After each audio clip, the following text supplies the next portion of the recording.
ঈসা আলাইহিস সালামকে আল্লাহ তাআলা কেন আসমানে উঠিয়ে নিয়েছেন, আজ আমরা সে সম্পর্কে জানব। হযরত মরিয়ম এবং তার পুত্র হযরত ঈসা আলাইহিস সালাম একটি কুঠিরে বসবাস করছিলেন। একদিন হযরত মরিয়ম তার পুত্র হযরত ঈসা আলাইহিস সালামকে ফল আনতে বনে পাঠালেন। তখন কুঠিরে তিনি একা ছিলেন। এমন সময় মৃত্যুর ফেরেশতা হযরত আজরাইল আলাইহিস সালাম তার কাছে এলেন। হযরত মরিয়ম তাকে ভীষণ ভয়ঙ্কর রূপে দেখে আতঙ্কিত হয়ে জিজ্ঞাসা করলেন, কে আপনি? এখানে কেন এসেছেন? কি উদ্দেশ্যে এসেছেন? হযরত আজরাইল আলাইহিস সালাম জবাব দিলেন, আমি আজরাইল, আল্লাহর আদেশে আপনার প্রাণ নিতে এসেছি। আপনার দুনিয়ার জীবন শেষ হয়ে গিয়েছে, আপনি এখন পরপারে যাবার জন্য প্রস্তুত হন। আজরাইলের কথা শুনে বিমর্ষ হয়ে হযরত মরিয়ম বললেন, হে মৃত্যুর ফেরেশতা, আপনি দয়া করে আমাকে কিছুক্ষণ সময় দিন। আমি আমার প্রাণধিক পুত্রকে বাইরে পাঠিয়েছি। বিদায় নেওয়ার আগে তাকে একবার দেখে যেতে চাই এবং 2-4টি উপদেশ দিয়ে যেতে চাই।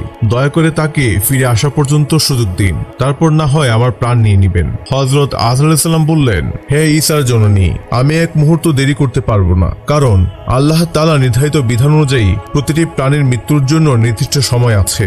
যখন সেই সময় আসে তখন এক মুহূর্ত দেরি করা যায় না, আর এক মুহূর্ত আগে নেওয়া যায় না। আল্লাহর ঘোষণা শুনে হযরত মরিয়ম বললেন, আমি মৃত্যুকে ভয় করি না এবং আল্লাহর আদেশের বিরুদ্ধেও আমি কিছু বলতে চাই না। তবে দুঃখের বিষয়, শেষ মুহূর্তে আমার পুত্রকে কিছুই বলে যেতে পারলাম না। যাই হোক, আল্লাহ যা করেন তা মঙ্গলের জন্যই করেন। এরপর আজরাইল হযরত মরিয়মের প্রাণ কবজ করলেন। ইন্না লিল্লাহি ওয়া ইন্না ইলাইহি রাজিউন। হযরত মরিয়মের নিথর দেহ মাটিতে পড়ে রইল। কিছুক্ষণ পর হযরত ঈসা আলাইহিস সালাম বন থেকে ফলমূল নিয়ে ঘরে ফিরে এসে দেখলেন তার মা শুয়ে আছেন। তিনি ভাবলেন মা হয়তো ঘুমিয়ে আছেন। তিনি ডাকতে লাগলেন, কিন্তু কোনো সাড়া পেলেন না। তখন তিনি মাকে নাড়িয়ে দেখলেন এবং বুঝতে পারলেন তার মা দুনিয়া ছেড়ে চলে গিয়েছেন। মায়ের মৃত্যুতে হযরত ঈসা আলাইহিস সালাম প্রায় অস্থির হয়ে পড়লেন। তিনি সুখে দুঃখে কান্না করতে লাগলেন। তার হৃদয় বিদারক ক্রন্দনে পশু পাখিরাও কেঁদে উঠল।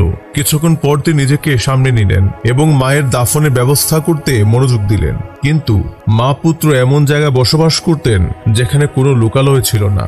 তিনি কিছু লোক খুঁজতে বের হলেন। কিছু দূর যাওয়ার পর কয়েকজন লোকের সঙ্গে তার দেখা হলো। তারা তার দিকে আসছিলেন। হযরত ঈসা আলাইহিস সালাম তাদের কাছে মায়ের মৃত্যুর কথা জানালেন এবং দাফনের জন্য সাহায্য চাইলেন। তখন আগন্তুকরা বলল, হে আল্লাহর নবী, আমরা মানুষ নই, বরং আল্লাহর ফেরেশতা। আমরা আপনাকে সাহায্য করার জন্য এখানে এসেছি। ফেরেশতারা জান্নাত থেকে কাফনের কাপড়, সুগন্ধি ও অন্যান্য প্রয়োজনীয় সামগ্রী নিয়ে এসেছিলেন। এরপর হযরত ঈসা আলাইহিস সালাম ফেরেশতাদের সহায়তায় মায়ের দাফন কাফন সম্পন্ন করলেন। দাফনের পর হযরত ঈসা আলাইহিস সালাম আল্লাহর দরবারে বললেন, হে আমার প্রতিপালক, তুমি তো আমাকে মৃত মানুষকে জীবিত করার ক্ষমতা দিয়েছ। আমার ইচ্ছে আমার মৃত মাতাকে একবার জীবিত করে তার সঙ্গে কিছু কথা বলি। আল্লাহ তাআলা তাকে অনুমতি দিলেন। তখন হযরত ঈসা আলাইহিস সালাম কুম বিইজনিল্লাহ বলে তার মাতাকে জীবিত করলেন এবং জিজ্ঞেস করলেন, হে আমার জননী, পৃথিবীতে কোন সময়টি আপনার কাছে সবচেয়ে কষ্টকর মনে হয়েছিল? তিনি বললেন, জান কবজের মুহূর্তটি আমার জীবনের সবচেয়ে কষ্টের সময় ছিল। এরপর তিনি ছেলেকে কিছু উপদেশ দিয়ে আবার মৃত অবস্থায় ফিরে গেলেন। হযরত ঈসা আলাইহিস সালাম ছোটবেলা থেকে অত্যন্ত পবিত্র, সচেতন ও মেধাবী ছিলেন। মায়ের মতো তারও ইবাদতের প্রতি গভীর অনুরাগ ছিল। অধিকাংশ সময় তিনি ইবাদতে কাটাতেন। 30 বছর বয়সে আল্লাহ রাব্বুল আলামিন তাকে নবুয়ত দান করেছিলেন। একদিন আল্লাহ তাআলা ফেরেশতাদেরকে পাঠালেন হযরত ঈসা আলাইহিস সালামের কাছে এবং বললেন, আল্লাহ তাআলা তোমাকে বলেছেন লোকদের ইসলামের পথে দাওয়াত দেওয়ার জন্য। এরপর তিনি গ্রামে গ্রামে ঘুরে ঘুরে লোকদের ইসলামের দাওয়াত দিতে লাগলেন। ঈসা আলাইহিস সালাম অবিবাহিত ছিলেন। যেখানে রাত হতো সেখানে তিনি রাত যাপন করতেন, আবার সকাল নিজের কাজে বেরিয়ে যেতেন। একদিন এমন হলো যে বিশাল জনতা তার পেছনে ছুটতে লাগলো। তিনি একটি ছোট পাহাড়ের চূড়ায় উঠে লোকদের উপদেশ দিয়ে বললেন, কল্যাণ হোক তার যার অন্তর পবিত্র। তোমরা হয়তো শুনেছ, আমি পূর্ব থেকে বলে এসেছি, কেউ কাউকে হত্যা করো না। যে হত্যা করবে সে অবশ্যই শাস্তির যোগ্য। আমি তোমাদের আরো জানাচ্ছি, যে ব্যক্তি অন্যায়ভাবে তার ভাইয়ের প্রতি রাগান্বিত হবে সেও শাস্তির যোগ্য। তোমরা শুনে থাকবে। আমি তোমাদের বলতে চাই, যে ব্যক্তি খারাপ উদ্দেশ্যে কোনো নারীর দিকে তাকাবে সে তার অন্তরে ব্যভিচার করলো। তোমরা আরো শুনে থাকবে যে পূর্ব থেকে বলা হয়েছে মিথ্যা শপথ করবে না। তোমরা শপথ করলে অবশ্যই তা আল্লাহর জন্য পূরণ করবে। আমি তোমাদের আরো বলছি, তোমরা কখনো মিথ্যা শপথ করবে না। তোমরা হয়তো শুনে থাকবে যে বলা হয়েছে চোখের বদলে চোখ, দাঁতের বদলে দাঁত। কিন্তু আমি তোমাদের বলছি, অসৎ লোকদের প্রতিশোধ নেওয়ার চেষ্টা করো না। বরং কেউ যদি তোমার ডান গালে আঘাত করে তাহলে তুমি তার দিকে তোমার বাম গালও ফেরাও। কেউ তোমার কাছে কিছু চাইলে যদি তোমার সামর্থ্য থাকে তবে তাকে দিও, কেউ তোমার কাছে ঋণ চাইলে তাকে বিমুখ করো না। তোমরা শুনে থাকবে, তোমাদের বলা হয়েছে প্রতিবেশীর সঙ্গে ভালো ব্যবহার করবে এবং শত্রুর সঙ্গে শত্রুতা করবে, কিন্তু আমি তোমাদের বলছি শত্রুর সঙ্গেও ভালো ব্যবহার করো এবং যারা তোমাকে অন্যায়ভাবে কষ্ট দেয় তাদের জন্য দোয়া করো। তবে সাবধান, লোক দেখানোর জন্য ভালো কাজ করো না এবং যখন দোয়া করবে তখনও লোক দেখানোর উদ্দেশ্যে করবে না। দরজা বন্ধ করে গোপনে আল্লাহর কাছে প্রার্থনা করো। আর যখন তোমরা রোজা রাখবে তখন লোক দেখানোর জন্য মুখ বিষণ্ণ করবে না, বরং মাথায় তেল দিও, হাত মুখ পরিষ্কার করো। তোমরা জেনে রেখো, শুধু নিজে চিন্তা করো না কি খাবে কি পান করবে, আগামী দিনে চিন্তা করো না, কারণ প্রতিটি দিন নিজ দায়িত্ব পালন করবে। কারো বদনাম করো না, তাহলে কেউ তোমারও বদনাম করবে না। আল্লাহর কাছে যা চাওয়ার ইচ্ছা করো তিনি দিবেন। যে কিছু খুঁজে সে তা পাবে, আর যে দরজা খুলতে চায় তার জন্য দরজা খোলা হবে। আরো জেনে রেখো, ভালো গাছ ভালো ফল দেয়, খারাপ গাছ ভালো ফল দিতে পারে না। যে গাছ ভালো ফল দেয় না সেটি কেটে আগুনে জ্বালিয়ে দাও। হযরত মরিয়ম আলাইহিস সালামের ইন্তেকালের বেশ কিছুদিন পরে ইসলাম প্রচারের উদ্দেশ্যে হযরত ঈসা আলাইহিস সালাম পুরাতন বাইতুল মুকাদ্দাসে আসলেন। তিনি সেখানকার ইহুদি সম্প্রদায়কে সত্য ধর্মের দিকে আহ্বান করলেন, কিন্তু ঈসা আলাইহিস সালামের কথা শুনে ক্ষেপে গেল তারা। এক ইহুদি তাকে নানা অশ্লীল ভাষায় গালাগালি করতে থাকে। যখন ইহুদিরা সকলে তার বিরুদ্ধে কথা বলতে থাকে তখন হাওয়ারি নামক এক সম্প্রদায়ের কিছু লোক বলল, হে ঈসা নবী, আমরা আপনাকে নবী হিসেবে মানি, আমরা ইসলাম ধর্ম গ্রহণ করতে চাই। তখন হাওয়ারিদের কিছু লোক ইসলাম ধর্ম গ্রহণ করলো। হযরত ঈসা আলাইহিস সালাম ভূপ্রদেশ দিয়েও যখন ইহুদি সম্প্রদায় ও তার আত্মীয় স্বজনদের ইসলামের দিকে আনতে পারলেন না, তখন তিনি গভীর চিন্তায় মগ্ন হয়ে পড়লেন। এতে তিনি তাদের শত্রুতে পরিণত হলেন। তখন তিনি হাওয়ারিদের বললেন, তোমরা যেমন কাপড় পরিষ্কার করো তেমনি আল্লাহর প্রতি সত্যিকার ঈমান এনে নিজেদের অন্তরের পাপ দূর করে পরিশুদ্ধ করো, তাহলে তোমরা আল্লাহর প্রিয় বান্দা হতে পারবে। এরপর হযরত ঈসা আলাইহিস সালাম তার অনুসারীদের নিয়ে নাসিবিন শহরের উদ্দেশ্যে ইসলাম প্রচারের করার জন্য রওনা হয়ে গেলেন।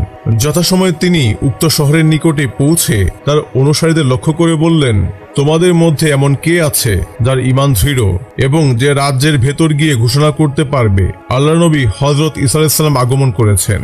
তোমরা সকলে এসে তার কাছে খাঁটি ধর্ম গ্রহণ করো। ইয়াকুব নামের এক ব্যক্তি এই কাজের জন্য প্রস্তুত হলো। তার সঙ্গে তুমান এবং তৎকালীন নবী হযরত শামাউন আলাইহিস সালামও প্রস্তুত হলেন।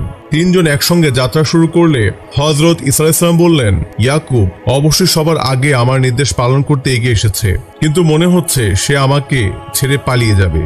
তবে তোমাদের ক্ষেত্রে এমন কোনো কিছুই ঘটবে না, কিন্তু সে চরম বিপদে পড়বে। এই ভবিষ্যৎবাণী করার পর তারা গন্তব্যের উদ্দেশ্যে রওনা হলো এবং নসিবিন শহরে প্রবেশ করলো। সেখানে গিয়ে হযরত শামাউন আলাইহিস সালাম তার সঙ্গীকে বললেন, তোমরা শহরের ভেতরে প্রবেশ করো এবং এখানকার লোকদের হযরত ঈসা আলাইহিস সালামের আগমনের সুসংবাদ দাও। আমি এখানেই থাকছি, যদি তোমরা কোনো বিপদে পড়ো তবে আমি তোমাদের উদ্ধার করার চেষ্টা করব। তার প্রস্তাবে রাজি হয়ে ইয়াকুব এবং তুমান যথাস্থানে পৌঁছে গেল। প্রথমে ইয়াকুব লোকজনকে ডেকে বলতে লাগলো, হযরত ঈসা আলাইহিস সালাম তোমাদেরকে সঠিক পথ দেখানোর জন্য এসেছেন, তোমরা এসে তার কাছে সাক্ষাৎ করো। নসিবিন শহরের অধিবাসীরা ছিল কাফের। এই কথা শুনে তারা ছুটে এসে ধমক সুরে জিজ্ঞেস করলো, তোমাদের মধ্যে কে এই কথা বলেছে? ইয়াকুব ভয় অস্থির হয়ে পড়ল এবং নিজেকে বাঁচাতে তুমানের দিকে ইঙ্গিত করে বলল, এই লোকটি এসব কথা বলেছে, আমি কোনো কিছুই বলিনি। লোকেরা তুমানকে ধরে নিয়ে বাসার সামনে হাজির করলো। বাদশা খবর শুনে বলল, একজন সাধারণ মানুষকে তোমরা কিভাবে আল্লাহ নবী বলছো? এই কথা আর কখনো বলবে না।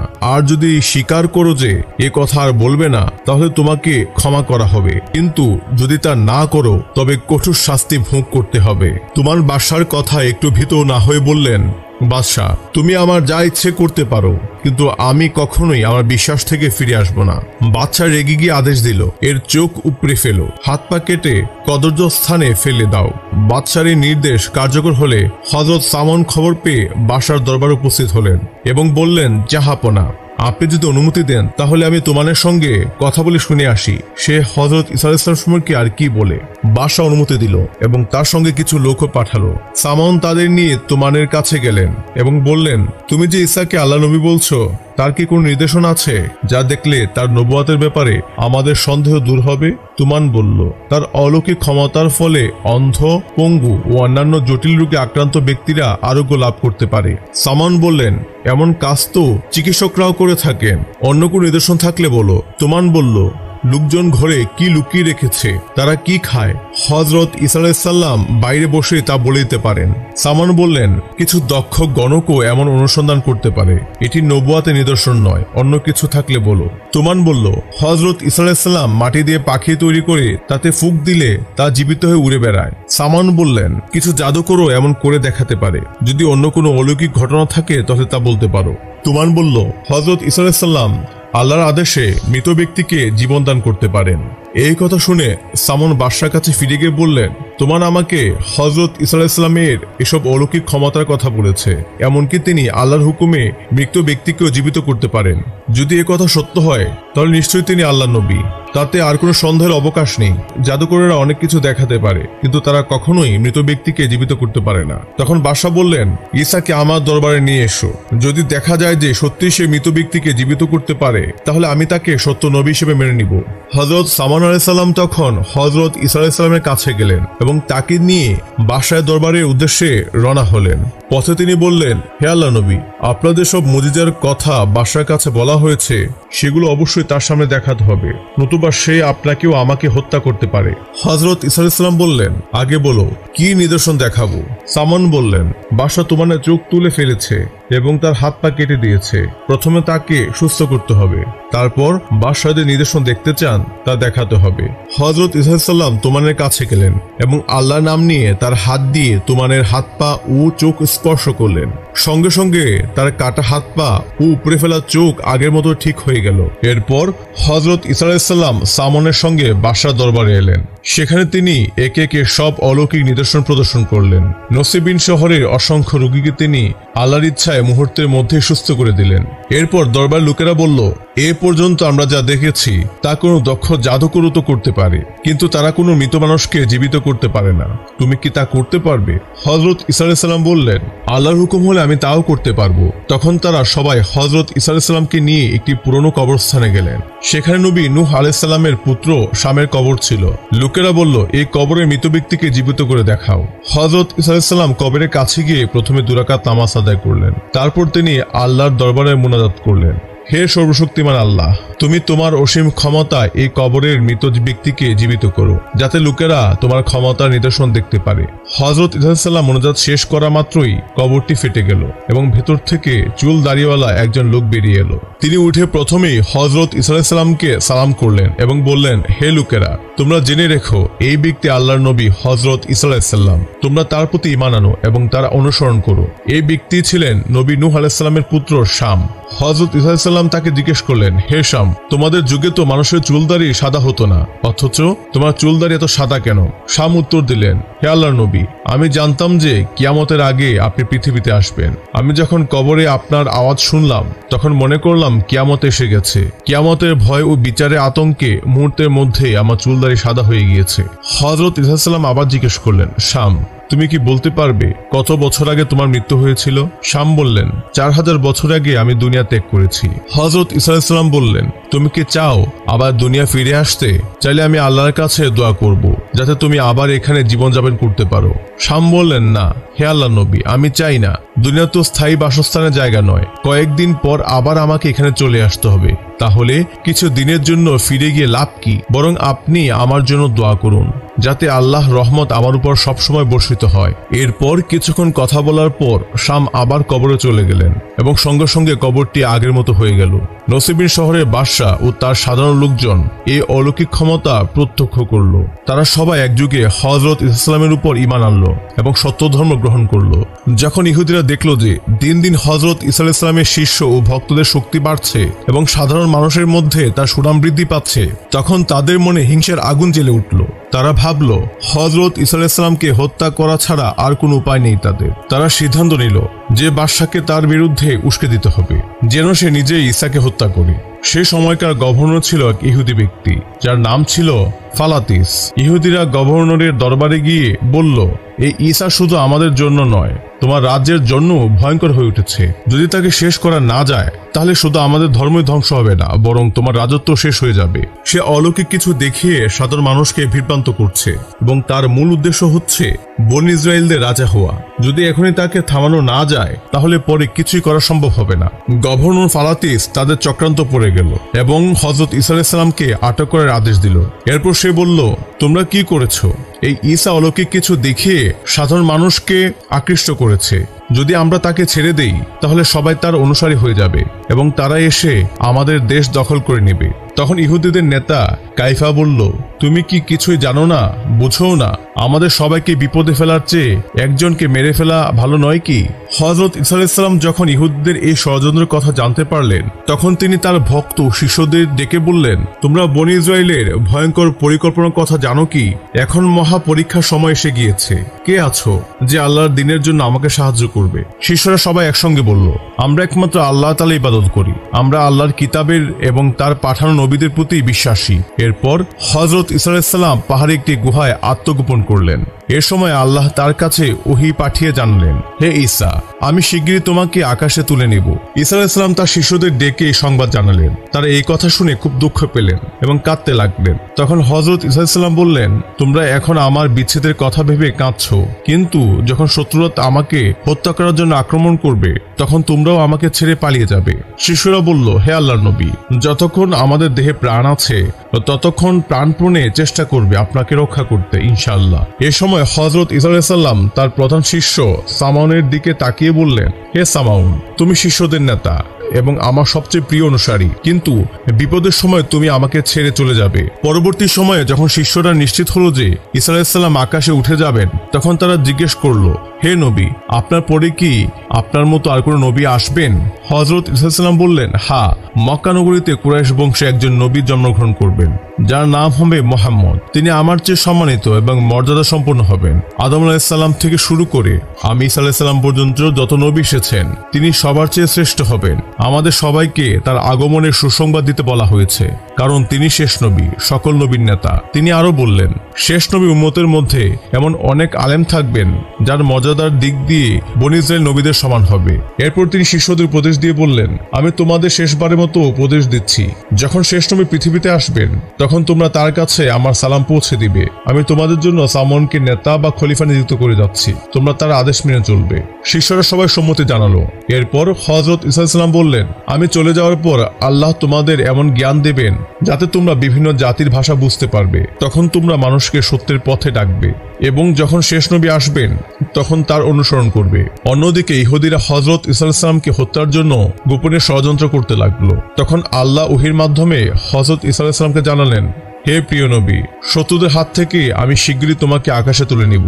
এরপর তিনি আবারই গুহার মধ্যে চলে গেলেন। কিছুদিন পর ইহুদিরা জানতে পারল যে ঈসা আলাইহিস সালাম এক গুহায় বসবাস করছেন। তখন তারা সেই গুহার কাছে গিয়ে হাজির হলেন। তারা সারাটি রাত ধরে গুহার চারিপাশে পাহারা দিল, যাতে তিনি বাইরে বের হলে তাকে সঙ্গে সঙ্গে ধরে হত্যা করে ফেলতে পারে। এমন সময় আল্লাহ তাআলা এক ফেরেশতা পাঠালেন এবং সবার সামনে হযরত ঈসা আলাইহিস সালামকে চতুর্থ আসমানে তুলে নিলেন। সেখানে তিনি বাইতুল মামুর নামক স্থানে ফেরেশতাদের সঙ্গে বসবাস করতে থাকলেন। বর্তমানে তিনি সেখানে আছেন এবং কিয়ামতের আগে আল্লাহ তাআলা তাকে আবার পৃথিবীতে পাঠাবেন। সুবহানাল্লাহ, সুবহানাল্লাহ। একদিন এমন হলো যে বিশাল জনতা তার পেছনে ছুটতে লাগলো। তিনি একটি ছোট পাহাড়ের চূড়ায় উঠে লোকদের উপদেশ দিয়ে বললেন, কল্যাণ হোক তার যার অন্তর পবিত্র। তোমরা হয়তো শুনেছ, আমি পূর্ব থেকে বলে এসেছি, কেউ কাউকে হত্যা করো না। যে হত্যা করবে সে অবশ্যই শাস্তির যোগ্য। আমি তোমাদের আরো জানাচ্ছি, যে ব্যক্তি অন্যায়ভাবে তার ভাইয়ের প্রতি রাগান্বিত হবে সেও শাস্তির যোগ্য। তোমরা শুনে থাকবে।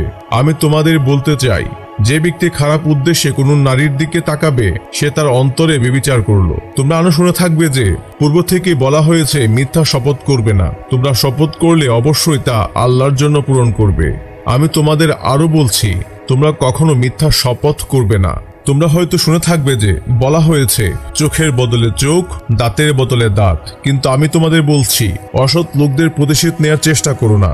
বরং কেউ যদি তোমার ডান গালে আঘাত করে তাহলে তুমি তার দিকে তোমার বাম গালও ফেরাও। কেউ তোমার কাছে কিছু চাইলে যদি তোমার সামর্থ্য থাকে তবে তাকে দিও। কেউ তোমার কাছে ঋণ চাইলে তাকে বিমুখ করো না। তোমরা শুনে থাকবে, তোমাদের বলা হয়েছে প্রতিবেশীর সঙ্গে ভালো ব্যবহার করবে এবং শত্রুর সঙ্গে শত্রুতা করবে। কিন্তু আমি তোমাদের বলছি, শত্রুর সঙ্গেও ভালো ব্যবহার করো এবং যারা তোমাকে অন্যায়ভাবে কষ্ট দেয় তাদের জন্য দোয়া করো। তবে সাবধান, লোক দেখানোর জন্য ভালো কাজ করো না এবং যখন দোয়া করবে তখনও লোক দেখানোর উদ্দেশ্যে করবে না। দরজা বন্ধ করে গোপনে আল্লাহর কাছে প্রার্থনা করো।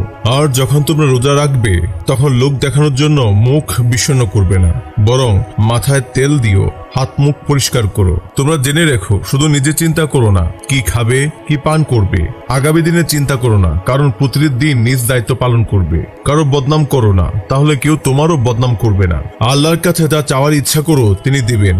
যে কিছু খুঁজে সে তা পাবে, আর যে দরজা খুলতে চায় তার জন্য দরজা খোলা হবে। আরো জেনে রেখো, ভালো গাছ ভালো ফল দেয়, খারাপ গাছ ভালো ফল দিতে পারে না। যে গাছ ভালো ফল দেয় না সেটি কেটে আগুনে জ্বালিয়ে দাও। এই ছিল আজকের গল্প। কেমন লাগলো তা আমাদের কমেন্ট করে জানাতে ভুলবেন না। আজ তাহলে এই পর্যন্তই। ভালো থাকবেন, সুস্থ থাকবেন। আল্লাহ হাফেজ। আসসালামু আলাইকুম।